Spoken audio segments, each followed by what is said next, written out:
Assalamualaikum warahmatullahi wabarakatuh. Bagaimana kabar dari para pendengar kisah cerita horor? Semoga sedaya baik. Kisah cerita horor adalah sebuah pengalaman aneh atau tidak masuk di akal yang dialami pelaku itu sendiri. Dan pada segmen kali ini saya akan membawakan sebuah kisah horor yang berjudulkan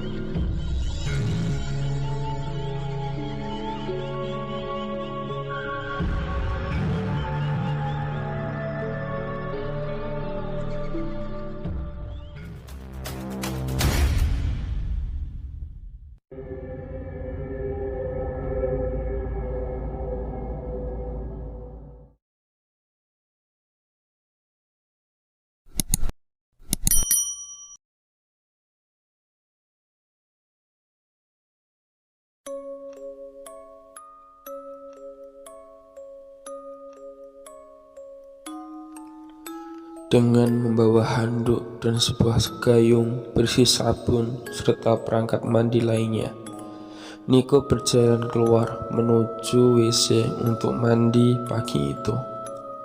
Di sudut lain teras surau, Marhan sedang membungkuk sambil menyapu. Baru kemarin dibersihin udah kotor lagi, sapa Niko sambil mendekati Marhan. Enggak, ini sisa kemarin, ujar Marhan tanpa menoleh. Ketika Niko sudah dekat, ia merasa kakinya berpasir. Ia melihat telapak kakinya yang kini menumpuk kristal-kristal putih.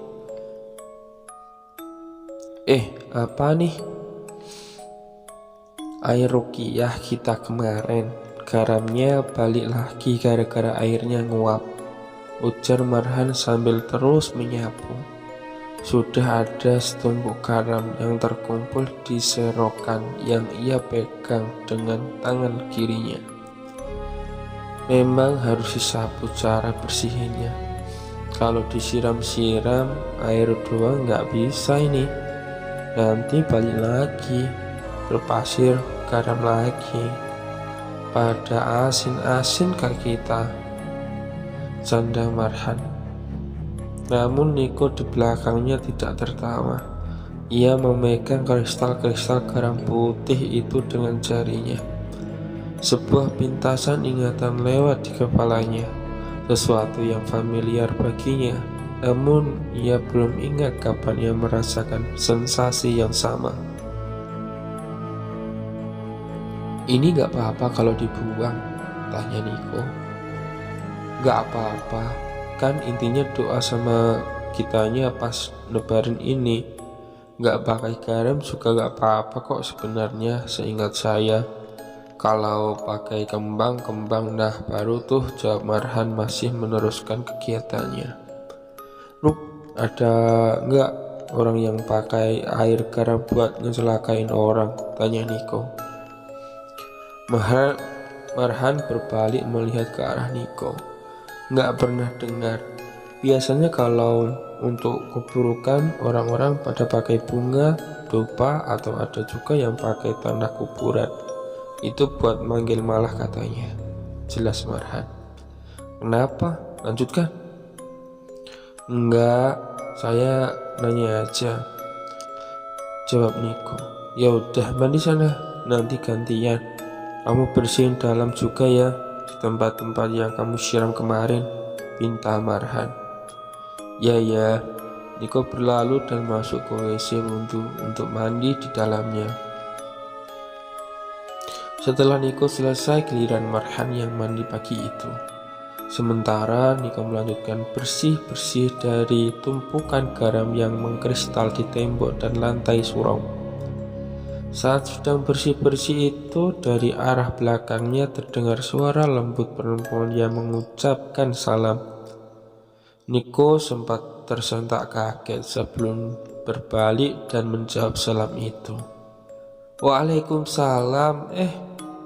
Marhan masuk surau sambil menggosok-gosok rambutnya. dengan handuk kecil dan tubuh bagian bawah hanya dililit handuk tanpa baju. Dari luar sudah terdengar ia mengomeli sesuatu pada Niko. "Hei Niko, kalau mandi busa sabunnya dibilas sampai mengalir keluar dong. Ini baju saya jadi kena sap." Marhan berhenti mengoceh saat melihat Salma sudah duduk dengan beberapa makanan di hadapannya.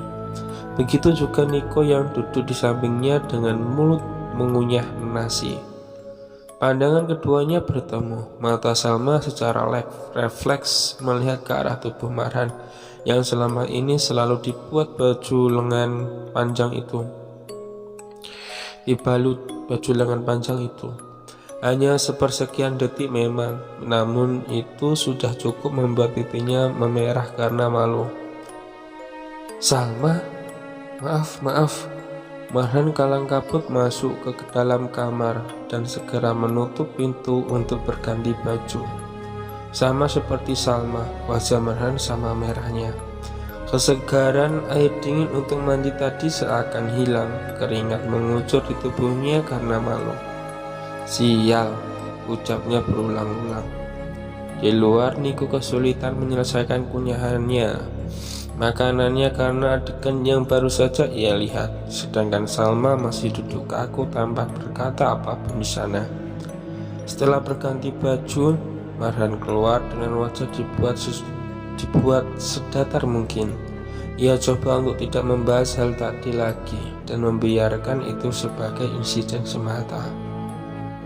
Ma, tumben pagi banget nganterinnya. Pak Datuk mana?" ujar Marhan sambil duduk di samping Niko. "Lagi mandi. Siang ini aku sama ayah mau pergi keluar, jadi makanannya aku yang antar agak pagi. Maaf nggak kabari dulu. Lupa tadi suruh ayah kirim SMS ke kalian," ujar Marhan.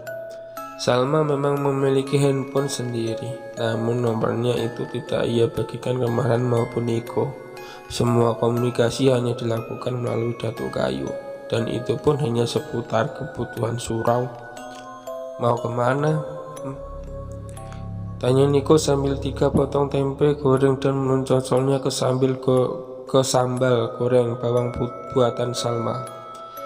"Ke temannya ayah, kurang tahu mau ngapain." "Oh iya, ini lauk buat sampai malam ya. Jangan dihabisin sekarang, kayaknya aku pulangnya malam soalnya," ujar Salma. Kunyahan tempe Niko berhenti. Ia melihat ke wadah tempe yang sekarang sudah tinggal 2 potong kecil dan sayur kangkung yang akan habis dalam 1 kali sendokan lagi. Sementara Marhan yang baru menyendok nasi juga memperhatikan hal yang sama. "Saya sudah cukup, bro. Ini lauknya cukup kan? Ya buat kita sampai sore." "Cukuplah ya," ujar Niko dengan wajah tanpa bersalah. Marhan hanya menatap Niko dengan tatapan sinis. "Oh iya, gimana suraunya?" "Aman, aku dapat cerita dari ayah. Kalian kemarin sampai ngurukiah ya?" tanya Salma. Salma lebih komunikatif saat tidak ada Datuk Kayu. Padahal selama ini ia hanya diam dan hanya menjawab apa yang Datuk tanya. Ia tidak pernah ke surau untuk mengajak Marhan dan Niko mengobrol kecuali bersama dengan ayahnya. Salma juga sholat di rumah karena ia mempercayai bahwa sholat wanita lebih utama di rumah. "Iya mah, kami diganggu di sini. Kayaknya karena udah lama kosong kali ya. Jadinya kayak gitu. Apalagi selama ini kalau malam nggak ada orang, tiba-tiba ada saya sama Niko," ujar Marhan. "Kalian niat apa emangnya?" Wajah Salma berubah serius. "Kamu yakin mau dengar?" Niko memberatkan suaranya agar lebih dramatis. Salma mengangguk ragu. "Ini di belakang kah saya, kamu lihat ada keranda kan? Nah di situ ada pocongnya," ujar Niko dengan mata terbelalak. Salma langsung menghindari kontak mata dengan lorong di belakang Niko, tapi rasa penasarannya meminta Niko untuk lanjut bercerita. Terus tanyanya. Terus di sini ada yang ikutin bacaan surat Marhan, ujar Niko lagi sambil menunjuk lantai di hadapannya. Ih, Salma bergidik. Mana, Marhan tidak ikut obrolan itu. Ia justru salah fokus terhadap tingkah laku Salma yang menurutnya begitu menggemaskan saat takut. Baru kali ini mereka terlibat obrolan sesantai ini secara berhadap-hadapan. Kalau kamu, Han, apa yang kamu lihat di sini selain yang Niko bilang? Tanya Salma. Nggak ada sih, sama kayak Niko aja. Kayaknya setannya juga takut ganggu saya. Hehe. Ujar Marhan. Alhamdulillah kalau gitu, ujar Salma. Niko memandangi Marhan dengan wajah kesal, lalu segera mengambil sisa kangkung dan memasukkan langsung ke mulutnya tanpa sisa. Nanti sore makan nasi lauknya sambil goreng aja ya, Bang Soleh. Leda Niko lalu menelan kangkung itu. Marhan hanya melototi kelakuan Niko. Semoga habis jurikiah pada pergi deh jinnya. Sayang suraunya kalau terbengkalai begini, ujar Salma sambil memandangi sekeliling surau itu yang memang sudah lebih bersih dari yang terakhir ia ingat, namun tetap tidak menghilangkan kesan suram dan terbengkalainya. Amin, Ma. Dan semoga habis itu Pak Datuk merestui. Ujar Marhan tersipu. Senyum tipis tersungging di bibir Salma. Pipi putihnya berubah kembali kemerahan. Ia tidak bisa memandang mata Marhan lagi. Amin, gitu bentak Niko. Ketus Salma. Cantik banget gak sih si Salma, Nik? Bayang Marhan sambil merebahkan tubuhnya di ruang sholat. Pikirannya masih belum bisa lepas dari Salma, meskipun Salma sendiri sudah pulang sejak setengah jam yang lalu. Niko tidak menjawabnya. Terus tadi kamu lihat gak dia senyum gitu pas saya bilang semoga Datuk merestui kami? Duh, imut banget, ujar Marhan sambil menutup wajahnya. Laki-laki, tapi genit kamu ini, kata Niko. Tiba-tiba saja dari arah luar terdengar suara gaduh yang berasal dari sejumlah orang. Marhan dan Niko bangun dan melihat dari pintu surau. Dari arah perkampungan warga ada beberapa warga yang berkumpul sambil menengok ke sebuah rumah. Beberapa warga terlihat mengusap-usap wajahnya sendiri seperti dilanda kepanikan. Ada apa nih? Gak tahu, ada sesuatu kayaknya. Coba kita lihat, ajak Niko sambil berjalan turun ke teras. Namun baru saja mereka akan masuk ke jalan kampung, dari arah rumah tersebut melaju dua buah motor. Satu di antaranya diboncengi oleh Pak Darwis yang menggendong seseorang di pelukannya. Wajah Pak Darwis terlihat begitu panik dan kasut. Ia terus berteriak Wagilda Reza. Motor itu lewat tepat di hadapan Marhan dan Niko. Mata Pak Darwis terlihat memerah saat melihat keduanya berada di pinggir jalan yang ia lalui. Cuh! Darwis meludah ke arah Marhan. Beruntung Marhan berhasil menghindar. Ia hampir saja memaki balik Pak Darwis. Kalau saja ia tidak melihat siapa anak yang Pak Darwis gendong di pangkuannya saat itu. Reza. Tubuh Reza menguning, bola matanya berputar sehingga hanya menyisakan bagian putih saja. Lidahnya menjulur dengan tubuh yang kejam, cukup parah. Melihat keadaan Reza yang hanya sepersekian detik itu justru membuat Marhan khawatir terhadap keselamatannya. Itu tadi Reza kan, Dok? Iya nih, kenapa ya? Marhan dan Niko memandangi para warga yang berada beberapa meter dari mereka. Seluruh warga yang ada di sana melihat ke arah Marhan. Ada tatapan kemarahan dari wajah warga, namun tidak ada satupun yang berbicara. Perlu kita ke sana nih, tanya Marhan. Ayo, Marhan dan Niko berjalan canggung ke arah para penduduk. Satu persatu dari para warga membuang muka, sebagian lagi seperti bersiap-siap untuk pergi. Hingga tiba-tiba seorang nenek keluar dari kerumunan itu. Dengan sedikit berlari kecil, nenek tadi memaki-maki ke arah Marhan dan Niko. "Pergi kalian, kalian akan membunuh cucu saya. Pergi kalian!" Dengan suara seraknya nenek itu meneriaki Marhan dan Niko. Langkah keduanya terhenti, pikiran mereka berkecamuk. Apa yang sudah mereka lakukan? Mereka hanya mengajak Reza mengobrol dan sholat. Apa yang salah dari itu? "Pergi kalian!" Nenek itu menjerit sejadi-jadinya. Beberapa warga di belakangnya coba menenangkan nenek itu dan memanggilnya. "Nek, sudahlah Nek, sekarang kita doa supaya Reza baik-baik saja," ujar salah seorang warga yang memegangi nenek itu. "Saya tidak akan ikhlas, tidak akan. Itu cucu saya." Nenek itu kembali menjerit. Nek, sudah Nek, tenang." Warga yang lain. Nenek itu menggigil, giginya yang hanya sudah tersisa beberapa saja bergemeretak menahan emosinya. "Matilah kalian, jangan kalian suruh kami sholat di surau terkutuk itu," ujar nenek itu lagi yang membuat warga di sekitarnya terkejut dan panik. "Hush, nenek!" Namun semua terlambat. Darah merah kehitaman menyembur dari mulut nenek tadi. Nenek itu terus terbatuk-batuk dengan suara yang sangat keras, terdengar seperti orang asma dan batuk secara bersamaan. "Ya Allah, nenek!" panggil warga yang lain. Namun darah segar dari mulut nenek itu terus keluar tanpa henti.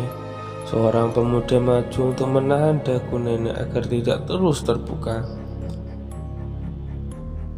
"Telan darahnya, Nek, telan, jangan sampai banyak yang keluar," perintah pemuda itu. Nenek tadi terlihat kegelagapan, sementara darah segar terus mengalir dari mulutnya hingga membasahi tangan pemuda tadi. Sedangkan warga lain menyaksikan hal itu sambil menjerit dan menangis. Marhan dan Niko segera berlari ke arah tempat itu untuk membantu nenek tersebut. Namun beberapa orang warga menahan tubuh mereka dan mendorongnya dengan kasar hingga keduanya jatuh terjengkang. "Kalian tidak usah ikut campur lagi. Lihat yang sudah kalian lakukan.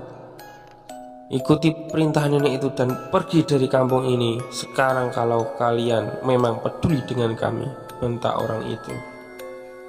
Nenek tadi kemudian dibawa masuk ke dalam rumah diikuti banyak sekali warga. Marhan dan Niko hanya bisa melihatnya dengan tatapan nanar. Apa yang terjadi sebenarnya dengan orang-orang ini? Marhan dan Niko bangkit. Marhan tidak bisa menutupi wajah bingung dan sedihnya di waktu bersamaan. "Pak, kami cuma ajak Reza sholat. Sesalah itu sholat di surau menurut bapak-bapak," Marhan memelas. "Sekali lagi kamu ngomong, kami arak kalian keluar dari kampung ini," bentak warga itu. Air mata Marhan menggenang di ujung matanya, bibirnya bergetar seperti hendak berbicara, namun Niko mencegahnya. "Ruk, sudah, tidak usah diteruskan." Niko menepuk bahu Marhan dan menariknya agar Marhan berbalik badan. "Tapi Nik, salah kita apa? Kenapa kita malah yang dibilang mau bunuh Reza?" "Udah Ruk, udah, kita gak tahu apa-apa. Kita cuma bisa ikhtiar, semoga mereka dapat hidayah," ujar Niko sambil mengarahkan pandangannya ke kakinya sendiri. Namun baru beberapa langkah mereka hendak kembali ke surau, sebuah teriakan melengking dari arah rumah terdengar. "Ah, Nenek Umi!" Jerit suara itu yang sontak membuat semua orang termasuk Marhan dan Niko menoleh. Lalu dari arah dalam ruang rumah seorang wanita berlari keluar dan jatuh terjerembab di tengah jalan. Tanpa mengaduh atau meringis kesakitan, ia segera bangkit terduduk walaupun wajah dan bajunya sudah kotor oleh tanah. Wajahnya memerah namun pandangan matanya terlihat kosong. Nenek Umi sudah gak ada lagi, ya Allah. Rintihan wanita itu sambil menepuk-nepuk wajahnya sendiri karena shock. Orang-orang yang ada di luar spontan mengucapkan innalillahi hampir bersamaan. Beberapa di antaranya langsung berhamburan masuk ke dalam rumah. Marhan dan Niko tanpa apa-apa langsung berlari ke dalam rumah itu. Kedua orang yang tadi menghadang mereka tidak sempat bertindak karena mereka pun juga shock mendengar kabar barusan. Marhan dan Niko tiba di depan pintu rumah tersebut yang sudah dipenuhi banyak orang. Mereka semua menjerit dan menangis sampai keberadaan Niko dan Marhan seakan tidak mereka sadari di sana. Marhan perlahan mencoba berdiri di ambang pintu, dan di sanalah ia melihat pemandangan kematian paling mengerikan yang pernah ia lihat. Seluruh permukaan lantai rumah itu sudah dipenuhi darah dari mulut Nenek Umi. Aromanya begitu amis, khas darah sekar. Mulut Nenek Umi masih menganga lebar dengan darah merah menggenang di dalamnya. Matanya terangkat ke atas dan tubuhnya sudah memutih kehabisan darah. Untuk sepersekian detik pandangan Marhan menghitam dan keseimbangannya goyah. Niko menahan tubuh sahabatnya itu dan menariknya keluar agar mendapatkan udara segar. "Ruk," panggil Niko ketika melihat pandangan kosong Marhan. "Astagfirullah, Nik, itu nenek itu kenapa, Nik?" Marhan berbicara seperti orang melantur. Tatapannya tidak tertuju pada Niko, melainkan melihat secara acak ke tanah dan pepohonan di sekitar sana. "Ruk, lebih baik sekarang kita kembali dulu ke surau," ajak Niko. Niko sudah melihat dua orang yang tadi menahan mereka, memberikan kode dengan gerakan kepala untuk meminta ia dan Marhan pergi. Setidaknya di surau Nurul Falah, baik Marhan maupun Niko tidak ada yang masuk ke dalam. Mereka hanya duduk di teras surau di dalam keheningan. Pandangan mereka tidak lepas dari rumah di mana jenazah Nenek Umi berada. Pandangan mata Marhan kosong. Niko bisa membaca hal tersebut. Tidak biasanya Marhan bisa diam seperti ini dalam waktu lama. "Ruk, saya azan zuhur dulu ya. Kamu ambil wudhu sana, biar apa yang kamu lihat tadi nggak berbekas terlalu lama," ujar Niko bangkit meninggalkan Marhan, yang hanya membalasnya dengan anggukan. Suara azan zuhur berkumandang, dan di saat bersamaan sebuah sepeda motor melaju sangat kencang menembus jalan desa. Orang di atas motor itu adalah Darwis dan seorang lainnya yang mengendari motor tersebut. Wajah Darwis sudah memerah dan menerabas semua bebatuan di jalan. Ibu, panggil Darwis di sepanjang jalan menuju rumahnya. Kedatangan Darwis membuat Marhan tercekat. Begitu juga warga yang ada di sekitar rumah Nenek Umi. Mereka membuka jalan dan segera merangkul Darwis yang turun dengan gontai dari motornya.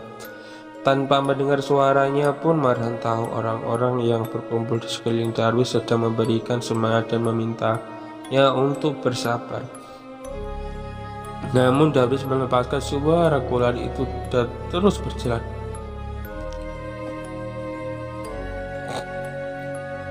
"Ngapain kalian? Mana ibu? Ibu saya mana? Ibu, Darwis pulang, Bu," Panggil Darwis dengan langkah kuntai sambil mendorong pelan orang-orang yang coba menguatkannya dengan pelukan. Marhan menggigit bibirnya sendiri, matanya terpejam dan nafasnya mulai berubah tidak teratur. Dadanya bergemuruh, namun telinganya sudah bersiap untuk mendengarkan apa yang terjadi selanjutnya. Dan tepat setelah Niko menyelesaikan kalimat tahlil pada azannya, sebuah teriakan memilukan seorang anak laki-laki yang kehilangan ibunya itu pun pecah. Setelah mematikan mic, Niko kembali ke teras menemui Marhan yang masih belum mengambil wudhu. Dari kejauhan terlihat rumah nenek Umi masih dikerubungi orang-orang. "Tadi suara apa, Darwis ya?" tanya Niko. "Iya, Nik." Niko menghela nafasnya. "Saya mulai kepikiran buat nurutin permintaan mereka, Ruk. Apa kita mundur aja ya?" tanya Niko. Marhan memandang balik Niko. Dari wajah terlihat Marhan kecewa dengan ajakan itu. "Jadi kamu mau bilang kita penyebab rasa sakit atau nenek itu meninggal?" "Bukan begitu maksud saya." "Terus apa?" "Ingat, kita disini buat ajak mereka ibadah. Kalau kamu kalah sama ini ya kita gagal namanya." "Gagal apa?" tanya Niko. "Gagal ajak mereka beribadah lah, apalagi," ujar Marhan. "Mereka yang gagal beribadah atau kamu yang gagal dapat salmahmu itu?" tunjuk Niko. Marhan terdiam. "Sudah, gak usah diperpanjang. Lebih baik kita siapkan dipan pemandian jenazah. Barangkali jenazah nenek itu bakal dimandikan pakai dipan mandi surau," ujar Marhan sambil berlalu melewati Niko yang tidak menjawab perintahnya itu. Marhan menurunkan keranda yang terletak di atas dipan mandi jenazah. Keadaannya sudah cukup bersih karena sebelumnya Niko dan dirinya sudah membersihkan bagian itu. Marhan juga menyusun bantal-bantal kecil untuk menyangga jasad saat dimandikan. Selain itu, ia menyiapkan keranda dan memasanginya kain hijau penutup, sehingga ketika jenazah nanti datang untuk dimandikan dan disolatkan, semua persiapan sudah selesai. Namun hingga menjelang asar tidak ada satupun warga yang datang untuk sekedar meminta izin menggunakan keranda ataupun dipan mandi jenazah itu. Padahal rumah Pak Darwis sudah dipasangi terpal dan bangku-bangku untuk pelayat serta bendera hitam sebagai tanda berkagum. Kalau biasanya itu bendera kuning ya, tapi nggak tahu sih di daerah yang lain itu gimana. Mungkin hitam. Kalau di tempat-tempat sini sih di Jawa ya banyaknya itu pakai kuning ya daripada hitam. Lanjut. Marhan dan Niko bukan tidak ingin datang untuk melayat ke sana, namun mengingat bagaimana penolakan terhadap mereka tadi, sepertinya akan lebih baik mereka bertindak hanya jika diminta. Sekitar setengah jam menjelang asar, sebuah papan palet kayu dengan 4 gagang didatangkan dari arah pemukiman warga. Papan itu dibawa masuk ke dalam rumah Darwis, dan tidak lama papan itu keluar dengan jasad nenek Umi sudah ada di atasnya. Jasadnya yang sudah terbungkus kafan ditutupi bagi dengan kain putih yang cukup lebar. Namun kondisi jenazah yang tidak ditutup keranda membuat siapa saja bisa melihat keadaannya.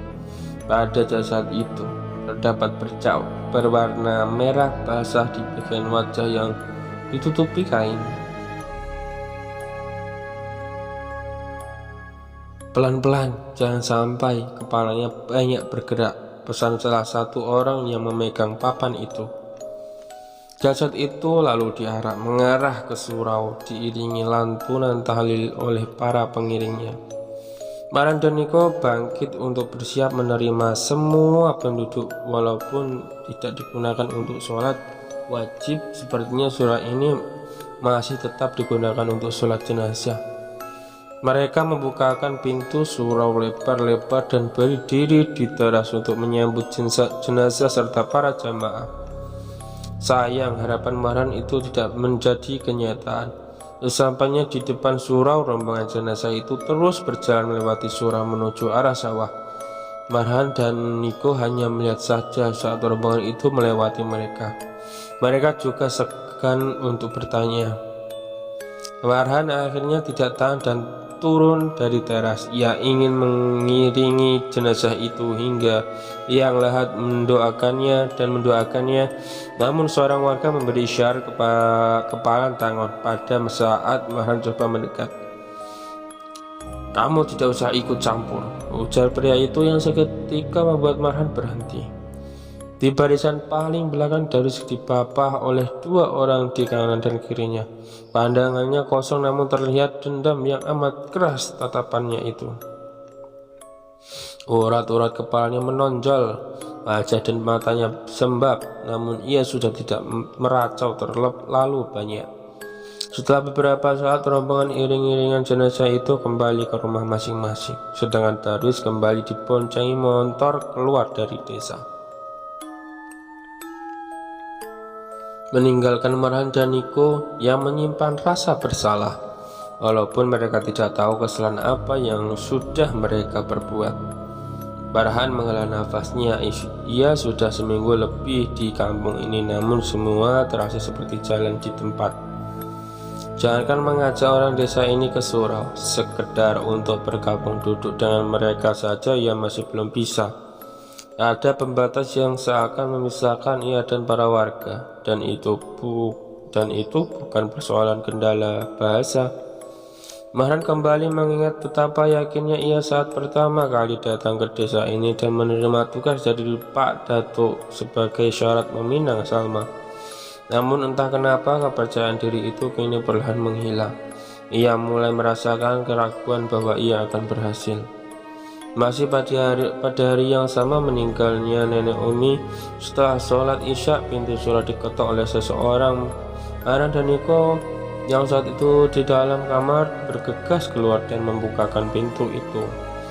Di luar, Pak Datuk dan Salma yang baru saja pulang sudah menanti dibukakan pintu. "Assalamualaikum," panggil Datuk. "Waalaikumsalam," jawab Marhan sambil membukakan pintu. "Wah, maaf ganggu, udah pada tidur ya?" "Belum kok Pak, tadi masih ngobrol di dalam."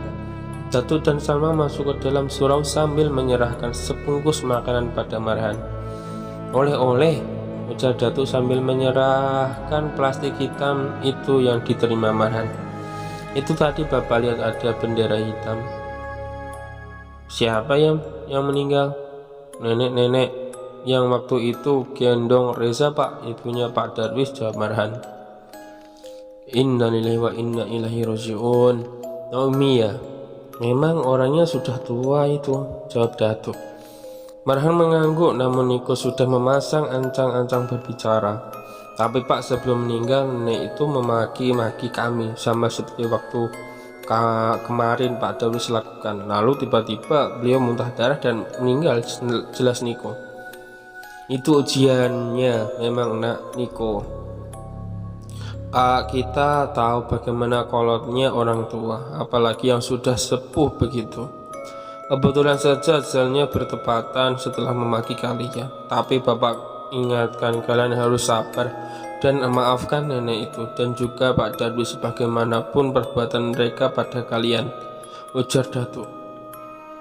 Meskipun jawaban itu tidak membuat Niko puas, namun ia mengangguk paham. Selama Niko dan Datuk Kayo mengobrol, pandangan mereka tidak lepas dari Salma yang duduk menyimak obrolan ayahnya, hingga tiba-tiba pandangan keduanya bertemu. Kali ini keduanya tidak memalingkan muka, keduanya tetap saling memandang satu sama lain selama beberapa waktu saja. Salma bahkan tersenyum manis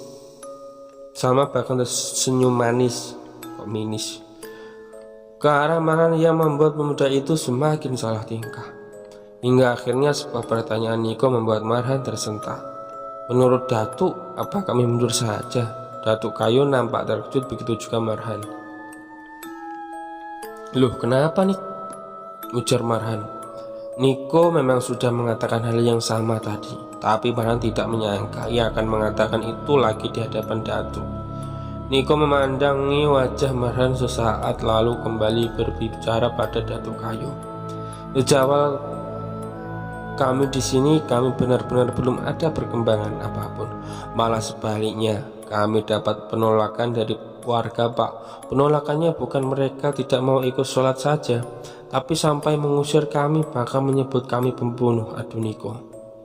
Datuk menghela nafasnya sambil memandangi Marhan dan Niko secara bergantian. Kami khawatir keselamatan kami di sini terancam, tambah Niko lagi. Nak, memang itu ujiannya, tapi Bapak juga tidak bisa melarang kalian. Kalianlah yang melakukannya. Kalau kalian tidak kuat, kalian boleh mundur. Tapi Salma, enggak Pak, kami enggak akan menyerah, potong Marhan. Niko dan Datuk tersentak dengan kalimat tegas Marhan itu. Kami akan hadapi resiko ini. Kalau kami menyerah sekarang, semua usaha kami sia-sia. Mungkin bukan hari ini, bukan juga besok, bukan juga minggu depan, atau bahkan bulan depan. Tapi kami yakin setiap hal baik akan menghasilkan sesuatu yang baik juga, ucap Marhan berapi-api. Salma tersenyum sambil memandangi Marhan dari sudut matanya.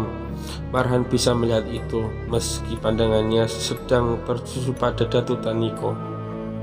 Ucapan penuh keyakinan sepertinya cukup melegakan Datuk. Ia tersenyum puas, namun tidak dengan Niko. Ia merasa optimistis. Marhan saat ini adalah sebuah kekeliruan. Kemana Marhan yang putus asa di teras tadi sore? Kenapa orang yang sudah terlihat akan menyerah tiba-tiba bisa jadi seyakin ini dalam hitungan jam? Marhan menepuk pundak Niko untuk menghilangkan keraguan sahabatnya itu.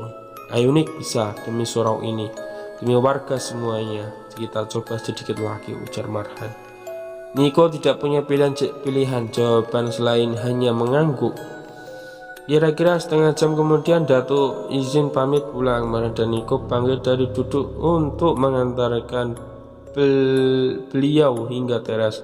Sepanjang jalan menuju motor Datuk yang hanya beberapa meter dari surau itu, Niko mengajak Datuk mengobrol. Marhan baru saja akan ikut dalam obrolan itu sampai tiba-tiba saja ujung lengan kemejanya ditarik pelan oleh Salma. Marhan mengira bajunya tersangkut sesuatu, namun saat melihat Salma yang mencubit ujung lengan bajunya, Marhan hanya terdiam sambil memandanginya. Terima kasih sudah berjuang untuk menikah sama aku, ucap Salma dengan suara kecil setengah berbisik.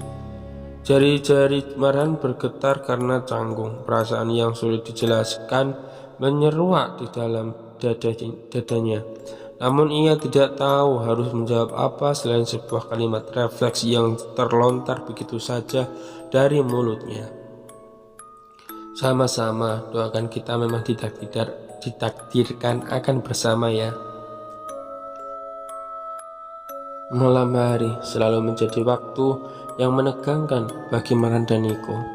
Gangguan yang mereka rasakan umumnya terjadi saat malam hari dengan berbagai macam cara. Keduanya bahkan sudah menghindari untuk kejamban malam hari. Sebisa mungkin mereka menyelesaikan kegiatan buang hajat itu sekitar waktu Isya agar tidak ada lagi alasan untuk keluar tengah malam sendirian. Namun tetap saja masih ada hal-hal yang membuat Marhan risih. Malam ini kerisihan Marhan berasal dari apa yang ia lihat tadi siang, di detik-detik kematian nenek Umi dan bagaimana keadaannya saat sudah meninggal. Marhan masih terbayang betapa banyaknya darah dan bagaimana wajah nenek itu terakhir kalinya.